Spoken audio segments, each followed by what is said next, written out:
Sveiks, brīnišķīgais klausītāji raidierakstā, tāpēc, ka traumēts. Šis ir raidieraksts, kurā var uzzināt viegli saprotamu informāciju par to, kā ikdienas dzīvē izskatās un tiek piedzīvotas psiholoģiskas traumatizācijas sekas. Es esmu Vita Kalniņa, psiholoģe un psihoterapijas speciāliste, un arī vairāku grāmatu autore. Es ceru, ka šī informācija mazinās kauna un vainas sajūtas par dažādiem simptomiem un sniegs kaut nelielu atvieglojumu tiem, kas savā dzīvē piedzīvojuši dažādas psiholoģiskas traumas. Atpazīt un saprast ir viena no pirmajiem soļiem dziedināšanās ceļā. Tad nu ņemu tevi pie rokas un speram šos soļus kopā. Sveiks, brīnišķīgais klausītāji! Es esmu Vita Kalniņa, psiholoģe, psihoterapijas speciāliste, un šis ir mans raidieraksts, tāpēc, ka traumēts. Šī būs jau 30. epizode, bet tēma ir par to, ko darīt, ja ir grūti pieņemt lēmumus un ar ko tas varētu būt saistīts. Tātad nespēja vai grūtības pieņemt lēmumus. It kā liela tēma, un atkal padziļināti šo tēmu es apskatīju Laimīgajā skolā 25. gada rudenī. Ja, tur vesels mēnesis mums par to bija tiešām daudz visa kā. Šeit tāds ieskats tajā. Tur tu varētu vēl to dziļāk dabūt, bet tāpat tās arī īsam ieskatam, protams, ir sava vērtība. Un pirms es ķeros klāt pie tā, ko es gribu tev stāstīt, varbūt es sākšu ar jautājumu tev. Pajautā pats sev, un varbūt tad arī iepauzē klausīšanos tālāk un sagaida arī atbildi, kā tu savā dzīvē pieņem lēmumus. Kā tev klājās ar tiem, vai tas ir viegli, grūti, varbūt tu gribētu būt drosmīgāks lēmumu pieņemšanā, vai arī tu esi varbūt pārdrošs un pārāk ātrs lēmumu pieņemšanā, par maz izsver un meties vienkārši uz galvas ūdenī, vai arī lēmumu pieņemšanu tu atstāji citu cilvēku ziņā, nepieņem tik ilgi lēmumus, kamēr viņi pieņem viņus tavā vietā, un tev vienkārši nākas dzīvot ar citu cilvēku pieņemto lēmumu sekām. Varbūt ir vēl kaut kādi veidi vai modeļi, kā tas notiek tev, pamēģini jau drusciņi pareflektēt par to, jo, protams, ka domājot par tevi ir ļoti svarīgi, kas tas ir tev. Un ceru, ka drusciņi kādas atbildes jau ir atnākušas, tad es pastāstīšu, kā tad vispār cilvēku pieņem lēmumus, ar ko ir saistīts šīs grūtības, un kāda cena tiek maksāta par to, ja tu nepieņem lēmumus vai pārāk ilgi vilcinies un, protams, beigās atkal drusciņi, kā tad sev palīdzēt. Īstenībā varbūt ļoti daudz iemeslu, kāpēc ir grūti pieņemt lēmumus, un visu, protams, nevar norakstīt uz traumatizācijām. Ja, tas nav vienīgais iemesls, kāpēc cilvēkiem grūti pieņemt lēmumus. Ir dzīvē, to jau tu arī noteikti zini, gan lieli lēmumi, un lieli lēmumi varētu būt, saistīti ar profesijas izvēli, darba vietas izvēli, dzīves vietas izvēli, partneru izvēli, lēmumu par to, vai laist pasaulē bērnus, cik bērnus, vai nelaist, piemēram, pasaulē bērnus, kurā valstī dzīvot, vai saglabāt attiecības, kuras ir destruktīvas, un tā tālāk. Un tad ir arī mazi lēmumi, kur, piemēram, nezinu, ko man šodien vilkt mugurā, ko man rīt ēst vakariņās, kādu filmu noskatīties, vai vispār skatīties kādu filmu, un tā tālāk. Un reizēm, protams, mēs tik ļoti jau esam noguruši pieņemot arī neskaitām daudzus mazus lēmumus savā ikdienā, ka citreiz liekas nepietiek spēka vairs tiem lielajiem. Arī tā varētu būt, un tā ir arī mūsdienu cilvēku tāda diezgan bieži sastopama problemātika. Kā tad cilvēki pieņem lēmumus? Viens veids, kas varētu būt, ka, protams, ir veselīgie lēmumu pieņēmēji, bet par tiem šobrīd es īpaši daudz nerunāšu, tātad šeit par grūtībām. Un viens no grūtībām varētu būt, ka mēs pārāk ilgi vilcināmies, ka mēs ar sevi un ar citiem nemitīgi diskutējam, analizējam, runājam par to, svārstamies, un citreiz jau paši sevi esam apnikuši ar šo svārstīšanos un diskutēšanu, un citreiz arī, protams, jau citiem esam apnikuši par to, cik mēs daudz par to runājam, bet tā arī neko nedaram, un tā arī šīm diskusijām nekad nepienāk kaut kāds rezultāts, vai arī ļoti ilgi nav rezultāts, tātad šis lēmums netiek pieņemts. Ja? Pārāk ilgi mēs vienkārši dancojam ap to lēmumu, ņemamies ap viņu. Vēl viens tāds destruktīvais veids ir izvairīšanās pieņemt lēmumu. Mēs visu laiku atliekam un turpinām pa vecam arī tad, ja īstenībā tas pa vecam nozīmē kaut kādas ciešanas. Ja, mēs par spīti tām ciešanām turpinām tā justies, mums ir nepatīkami, mums ir slikti, mums ir smagi, bet, kas ir tāds nozīmīgs bet, ļoti, ļoti bieži šiem cilvēkiem, kas šo stratēģiju ir izvēlējušies, viņiem reizēm apzināts, bet ļoti bieži neapzinātas bailes ir no tā, ka jebkāds lēmums, ko viņi pieņems, galu beigās tad būs vēl sliktāk nekā jau ir. Ka tas vēl vairāk apgrūtinās viņa dzīvi un tad nebūs pat šī mānīgā drošība, ja, jo citreiz arī tādā nelabvēlīgā vidē esot, tas rada kaut kādu mānīgu drošību. Es zinu, ka ir slikti, bet vismaz es zinu, kā slikti un varu paredzēt un varu kaut kādā ziņā arī to tad kontrolēt, jo es jau māku dzīvot šajā sliktajā vidē vai šajos sliktajos apstākļos attiecībās. Un ja es būšu kaut kādā jaunā vidē, es nezinu, vai es to pratīšu un varbūt viņa būs vēl sliktāka, bet pat ja viņa būs labāka, vai man izdosies. Mēs varam, protams, fantazēt, kāda pieredze slēpjas aiz šādām lēmumu pieņemšanas stratēģijām. Droši vien, ka tie varētu būt cilvēki, kuriem īstenībā nav tādas pieredzes, ka vispār kaut kas var kļūt labāk, ka viņi kaut kā var ietekmēt savu dzīvi, ka viņi var palīdzēt sev, ka viņu darbībām, viņu lēmumiem var būt ietekme pozitīva. Viņi ir iemācījušies, ka, lai ko viņi dara, neko tas īsti nemaina, jo pārsvarā tās ir tādas agras jau bērnības pieredzes, un vienīgais, kā kaut kas slikts var beigties, tad viņš vienkārši kaut kā pāriet. Ja, piemēram, es izaugu, esmu liels, aizeju no mājām, tātad neesmu vairs kontaktā ar šo, es nezinu, fiziski vardarbīgo tēvu, piemēram, ja, un tad tas beidzās, jo es izaugu un varēju aiziet. Bet kamēr es biju tajā situācijā, nekā citādāk, nevienu lēmumu es nevarēju pieņemt un palīdzēt sev nevarēju. Un šādas pieredzes, ja ir cilvēkiem šādas bērnības pieredzes, protams, arī ir tāds iemesls, kāpēc bieži vien viņi paliek sliktās attiecībās arī kā pieaugušie, lai gan tur viņiem jau būtu daudz vairāk iespēju kaut kā to risināt vai sev palīdzēt, nekā tas ir bērnībā. Un ir arī tādi cilvēki, kuriem, piemēram, ja runa ir par to, kā pārtraukt destruktīvas attiecības, šķirties, iet prom no vardarbīga partnera, tad šķiršanās viņiem asociējas ar to, ka tad vispār vairs nebūs nekādas piesaistes, nekā, tad es palikšu pilnībā viens, tad vispār vairs man nebūs neviena tuva cilvēka šai pasaulē, un nevienam es nerūpēšu, nevienam es nebūšu vajadzīgs, un es vairs nevarēšu izdzīvot.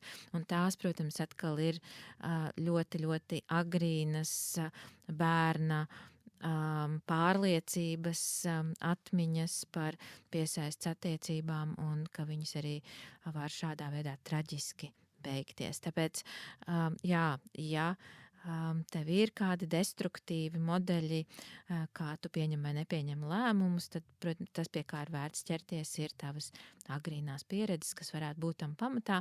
Atkal visdrošāk to ir darīt terapeita kabinetā kopā ar cilvēku, kurš ir profesionāls un var palīdzēt tev saturēt šajās grūtajās jūtās, bet, protams, var arī mēģināt to darīt patstāvīgi, bet tad ir jārūpējas par to, lai tu arī paņem pauzes, tad, kad tev paliek pa grūtu un atgriezies atpakaļ savā pieaugušajā daļā, kura tomēr ir gana spējīga šeit un tagad parūpēties par tavu drošību.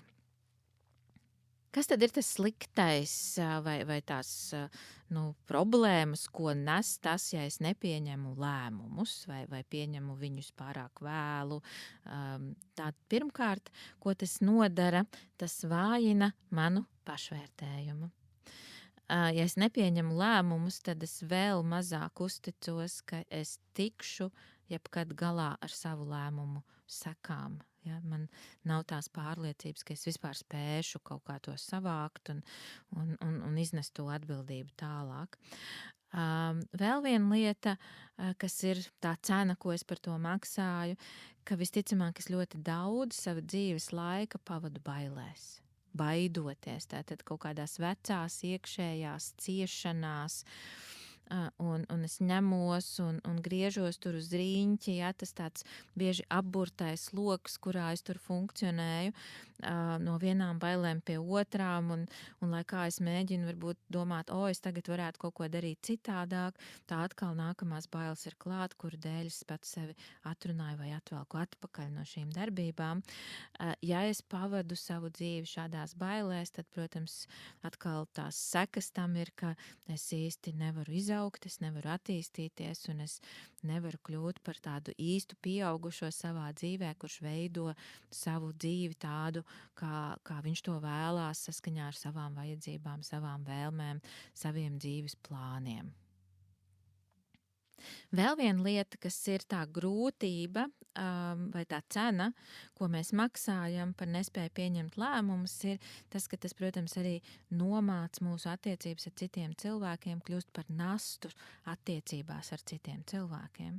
Un ja mēs esam tādi, kas, man gribas teikt, muļļājās ap kaut kādiem lēmumiem un ir neapmierināti, bet tā arī neko nemaina, tad tie cilvēki, kas ir mums līdzās, un varbūt tie ir arī mūsu bērni, piemēram, tie gan, manuprāt, cieši visvairāk no vecāku nespējas pieņemt lēmumus, tad viņi tā kā zaudē kontaktu ar mums, kamēr mēs esam tik neizlēmīgi. Ja viņi ir apmaldījušies, viņi ir bez vadības, jo bērni ir atkarīgi no pieaugušiem cilvēkiem, lai pieaugušais uzņemās vadību dzīvē un rāda ceļu tālāk, iezīmē kaut kādu drošību, iezīmē nākamos soļus, bet ja es neesmu tas pieaugušais, kurš var šo atbildību uzņemties un iezīmēt šos soļus, tad bērni arī jūtas ļoti, ļoti apjukuši, bezpalīdzīgi un pamesti.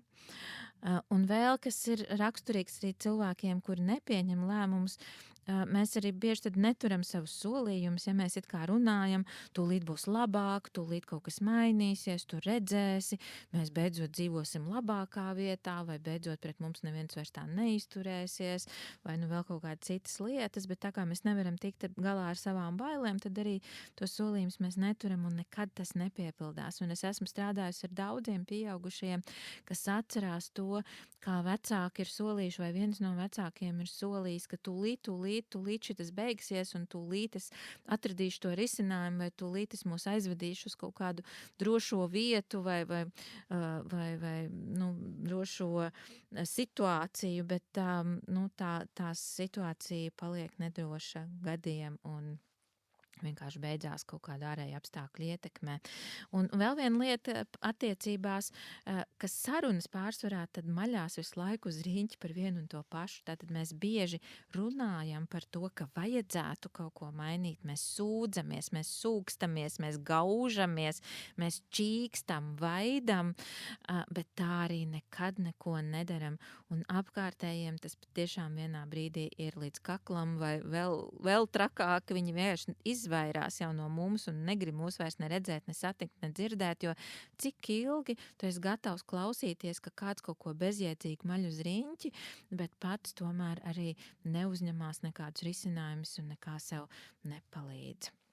Jā, protams, ka ir arī vēl citi destruktīvi lēmumu pieņemšanas veidi, un ir arī tādi cilvēki, kuri pieņem lēmumus pārāk viegliprātīgi. Ja viņi ir pārāk dedzīgi, pārāk ātri, viņi uz kaut ko parakstās, kur nav īsti izsvēruši, un arī līdz galam nav bijuši atbildīgi šajā lēmumu pieņemšanā. Piemēram, viņi pārāk strauji ielaiž savā dzīvē kādu cilvēku, viņu nemaz līdz galam nepazīstot. Tā ir tāda diezgan tipiska un bieža lieta, ko es dzirdu arī savā praksē. Tad no vienas puses viņiem ir liela gatavība riskēt, kas it kā kaut kur tas ir šarmanti un kaut kur tas ir forši un kaut kāds arī varbūt tā kā resurs tajā slēpjās, bet vienlaiks, protams, arī tur ir daudz risku, kur līdz galam viņi nav izvērtējuši ne savu drošību, ne savu līdzcilvēku drošību un no tādiem pārsteidzīgiem lēmumiem tomēr var sevi neprātīgi apdraudēt un arī savus tuvākos apdraudēt.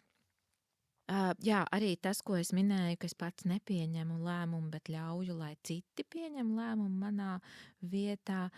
Īstenībā reizēm cilvēkiem pat vispār nav tāda, kā saka, faila, ka es varētu būt tas, kurš pieņem lēmumus, ka es vispār varu kaut kādus lēmumus pieņemt, ka cilvēki pieņem dzīvē paši savus lēmumus par savu dzīvi.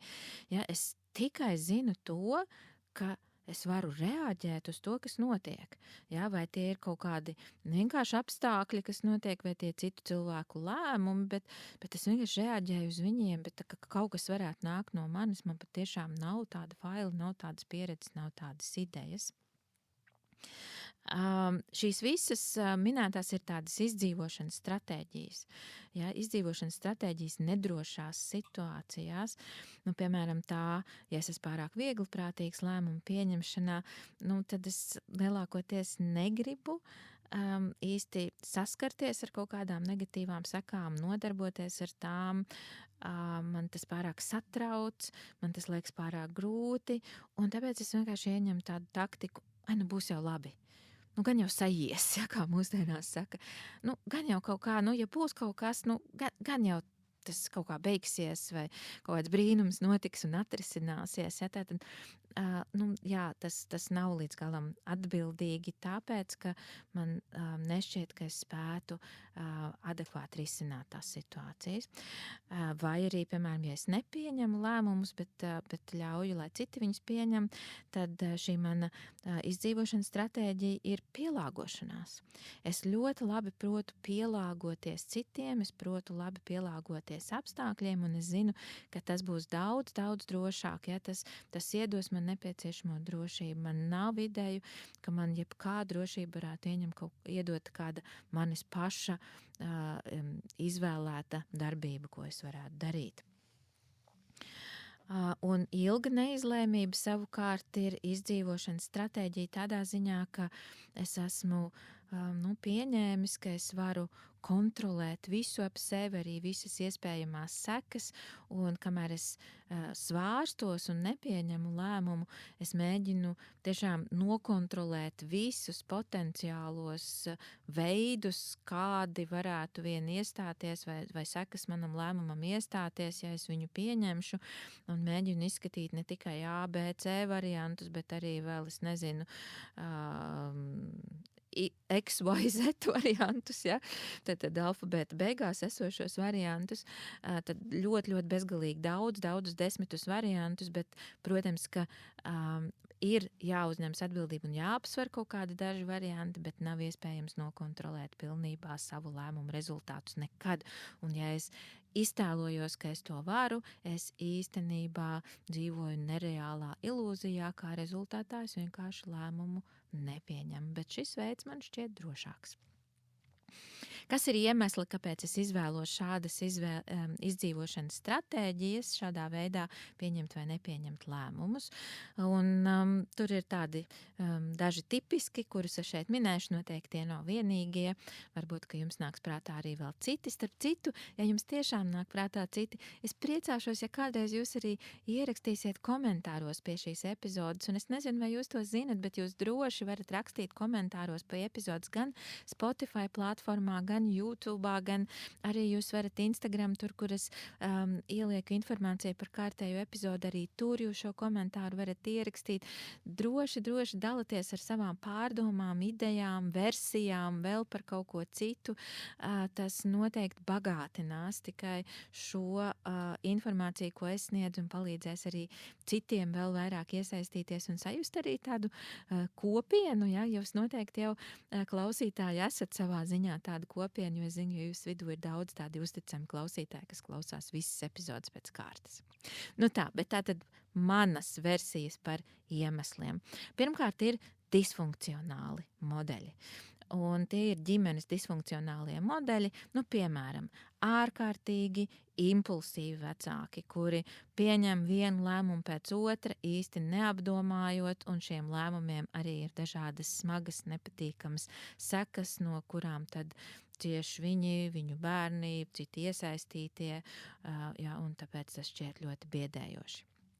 Vai arī savukārt tādi vecāki, kas nepieņēma lēmumus un vienkārši nerādīja to piemēru, ka var vispār savā dzīvē kaut ko ietekmēt, sastinga bezpalīdzībā, dzīvoja ciešanās, vienkārši pakļāvās, reaģēja uz visu apkārtējo, pielāgojās, un tādā veidā arī neiemācīja bērniem, ka varētu būt citi veidi, kā risināt situācijas. Vai arī vecāki, kuriem bija pārāk pesimistisks redzējums, tādi, kas ļoti, ļoti bezcerīgi par visu teica, nevar jau neko, mēs tāpat savā dzīvē neko nevaram uz pozitīvo ietekmēt, lai kādus lēmumus mēs pieņemsim, tāpat visbeigās būs slikti, tāpat tās citiem būs taisnība, vai citi uzvarēs, vai citiem paveiksies, mums jau nekad neveicās, mēs neko savā dzīvē nevarēsim uzlabot, nav nemaz jēgas censties vai mēģināt. Ja? Arī tādas pārliecības dažās ģimenēs valda, un bērni, diemžēl, viņus neapzināti arī ļoti, ļoti sevī uzsūc, un tas kļūst par tādu savā ziņā dvēseles barību, un šīs pārliecības tālāk arī vada bieži mūsu pieaugušajā dzīvē. Starp citu, šeit es noteikti gribu arī vērst jūsu uzmanību uz kādu grāmatu, ko mēs esam pavisam nesen izdevuši, mūsu domas par sevi un kā tās mainīt. Pielikšu arī raidieraksta piezīmēs klāt saiti uz šo grāmatu, kur, manuprāt, ļoti, ļoti forši piemēri, psihoterapeitas piemēri no viņas prakses par to, kā tad mēs šīs pārliecības bērnībā izveidojam, kā mēs pēc tam pie viņām turamies, lai gan tā sen vairs nav patiesība, un kā tad šīs vecās pārliecības mainīt. Manuprāt, ļoti tiešām laba grāmata, kā strādāt ar sevi arī pašam, pašpalīdzības grāmata, reāli piemēri, ko noteikti varat ņemt kā papildus palīgu arī klausoties šo raidierakstu.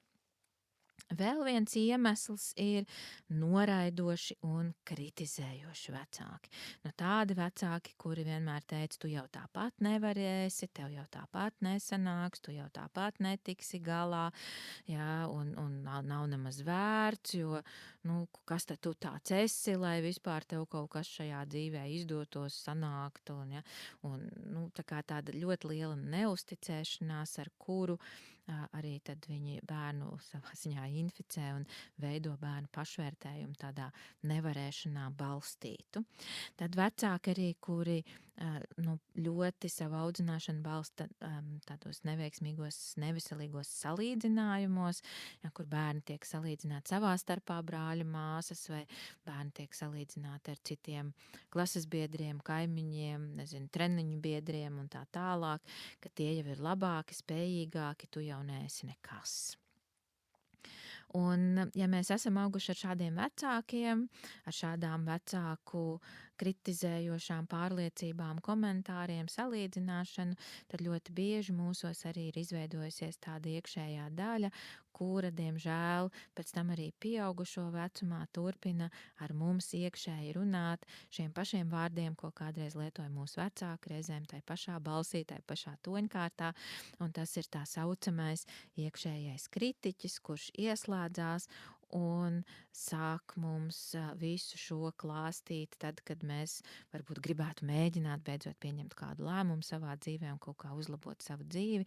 Un tā, ka mēs visu šito dzirdam, tad, protams, vairs nav ne spēka, ne vēlēšanās kaut ko darīt. Iekšējais kritiķis no vienas puses mēģina jūs, protams, pasargāt no izgāšanās, no neizdošanās, bet no otras puses arī tā ir kā bremze, lai mēs savu dzīvi nevarētu uzlabot. Trešā lieta, ka vecāki nav rādījuši mums jebkādu veselīgu piemēru, kā tad vispār dzīvot tādu labu dzīvi, kur kā risināt kaut kādas grūtības, ka vecāki nav arī palīdzējuši mums strukturēt kaut kādas situācijas, kurās mēs kā bērni piedzīvojam grūtības, nezinu, piemēram, pildot kaut kādus skolas darbus, ja, ka mēs nesaņēmām nepieciešamo palīdzību un mēģinājām kaut kā kulties paši cauri dažādām lietām, bez šī pieaugušā cilvēka vadības vai palīdzības, un tas, protams, radīja mums kā bērniem lielu pārslodzi. Un ja nav atbalsta, tad mēs tomēr esam tādās bailēs, saka Dievs, kas notiks un ko es darīšu tad, ja man nesanāks un kā es tikšu ar to galā. Un šī atkal situācija veido tādu ļoti, ļoti dziļu iekšēju bāzes, jeb pamata nedrošību. Un te atkal vērš jūs uzmanību atkal uz manuprāt, jau gandrīz drīz visklausītāko epizodu par pamata drošības izjūtas trūkumu, jeb attīstības traumu. Un vēl viena lieta arī, kā tas varēja veidoties, protams, ir parentifikācija, ko es jau esmu minējusi arī savā raidierakstā iepriekš, ka iespējams mums kā bērniem vēl esot ģimenē, mēs bijām vēl mazi, nepilngadīgi un noteikti nevarējām nekādā ziņā būt atbildīgi ne par sevi, kur nu vēl par citiem un varbūt pat par pieaugušajiem savā ģimenē vai brāļiem, māsām, bet, diemžēl, tā kā pieaugušie ģimenē šo lomu pilnvērtīgi nepildīja, tad viņi šo uzdevumu kaut kā uzvēla mums, un mums par ātru un dzīvē nācās pieņemt lēmumus arī citu cilvēku vietā, tai skaitā savu vecāku vietā vai vēl citu ģimenes locekļu vietā. Mums nācās viņus pieņemt, jo vienkārši šie pieaugušie viņus nepieņēma. Un ja tā, tad tas risks ir, ka tālāk savā pieaugušajā dzīvē es varbūt par daudz pieņemu lēmumus arī atkal citu vietā, neapspriežoties ar viņiem, nekonsultējoties ar viņiem, nepajautājot, kā viņi vēlētos, nepajautājot, kā viņiem būtu labāk, un, kas nemazāk svarīgi, tādus lēmumus, kur mēs paši sevi izslēdzam, kur mēs ignorējam savas vajadzības, savas vēlmes, jo tas nav vispār veids, kā mēs esam raduši domāt par lēmumu pieņemšanu. Mēs vienkārši reaģējam uz kaut kādām problēmām, risinot kaut kādas lietas, pieņemot lēmumus, bet vairāk ar tādu uzmanību esot ārpusē un paši izfantazējot, kas varētu būt labākais risinājums, bet nepieņemot to ne līdz galam savā labā, ne arī līdz galam citu labā. Tie ir tādi glābšanas mēģinājumi, ar ko mēs nodarbojamies. Lūk, tad pavisam noslēgumā, ko ar to visu darīt. Skaidrs, ka man diemžēl nav tās burvju nūjiņas vai unikālās receptes, ko es varētu pateikt, dari tā un viss izdosies, bet šajā reizē es tiešām gribu vēl mudināt tevi pievērsties savām individuālajām pieredzēm, un iespējams jau šīs epizodes sākumā tev izdevās drusciņi dabūt kādas atbildes uz jautājumu, kāds tad ir tas tavs modelis, kā tu pieņem vai nepieņem lēmumus, un pie tā es vēlreiz gribētu arī atgriezt tevi šobrīd, un varbūt ņem rakstām un tiešām saraksti to, jo, ja tu sēdēsi un rakstīsi pa punktiem, nosauks to vārdā, nodefinēsi, tad tas iedos tev arī vajadzīgo drošības sajūtu tomēr pāanalizēt šīs situācijas no pieaugušā perspektīvas, atrasties savā pieaugušajā daļā, kamēr to ar šo saskaries. Es neieteiktu tev pārāk ieslīgt emocijās par šo, jo citādāk tad tu vari pazaudēties, nonākt kontaktā savām iekšējā bērna daļām, varbūt pat saplūst ar viņām un atkal iekrist tādā bezpalīdzībā vai destruktīvos modeļos. Nākamais jautājums, ko es aicinātu tevi sev uzdot, ir, kas ir tavas bailes? Kas ir tavas bailes lēmumu pieņemšanā?